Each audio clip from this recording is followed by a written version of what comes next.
Hey everybody, welcome to the first official Rise and Outshine video. Today I'm going to walk you through WordPress. Some of you might be new to WordPress, never use it, and this is public. This is our live site right now. You can see we just installed riseandoutshine.com, fresh install WordPress. Hello World is still showing there. So what I want to do today is just walk you through the back end. We have it installed. Most hosting companies have one-click install. And whenever you go into WordPress, it looks like, oh my goodness, there's a lot of stuff to do here. But we're just going to start with just the basics today. And there's really two types of things you'll use to post. And that is, one is called posts and the other is pages. And the way you want to think about them is pages are going to be static content, your contact us page, our about us page, your privacy policy. That's where you'll create a page. It's something that's never going to change. It's always going to be the same. And you'll publish it, you'll set it and forget it. Rarely do you do updates to pages. They're pretty standard. They're not going to change a lot. And the other one is posts. So when you're doing new updates, fresh content like that hello world that we saw on the front page there, hello world is a post. And that's where I would put new content, new updates. This video will become a post on Rise and Outshine. You'll have a media manager, but you won't use it too often. Most of what you'll use will be in the post editor. You can manage your comments or install a third-party plugin to manage it. And then when you really first get started, appearance is one of the first places you'll go. You can control your theme. That'll give you the look and feel of your WordPress website. You can customize in real time, and we'll show you that next. You have widgets, menus, background, and theme editor. Let's go over to customize. And this is a real nice look at the website in real time. You can see the name of the site that you're editing, the current theme that you're on, your site identity, which is we have Rise and Outshine Digital Marketing, and you can see it up here. You can edit this, and it'll take you to the editor by clicking the pencil. It'll take you right to the editor. So if we minimize that and I click it again, it'll pop that out. So real easy to customize. If I wanted to change that, you can see the blue dot, the blue box move down. It'll move back up when I click that. I can even do an icon for my site. That's what you see in the upper corner of your browser tab next to the title of the page. You'll see an icon. You can add your own icon here.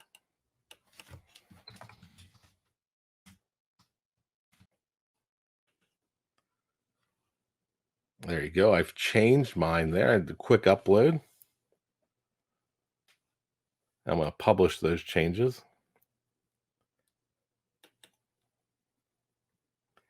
You can pick the colors of your website. Do you have this tan color that's your background color? What if I want it to be gray or a little bit of a purple? You can control all of that through here. Change the hues. You can really dial in those colors however you want it to. We'll go back to default.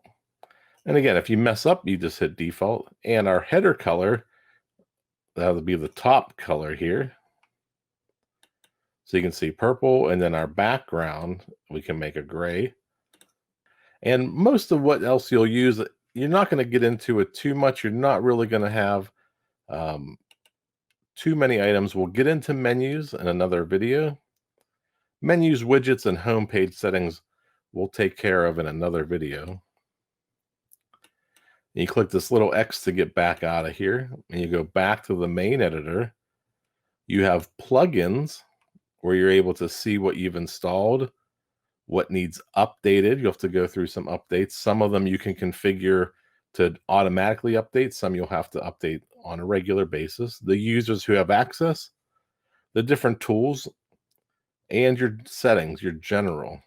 So it's set up. The settings are pretty important at setup. You want to go through them and make sure that everything's listed the way you want.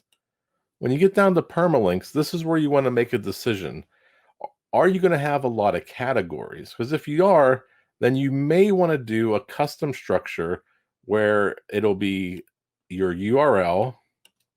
You may want to add a category, then the post name. Some people even like dates in their URL. So you could do month, day, year. The more you add here, the more it's going to add to the URL length.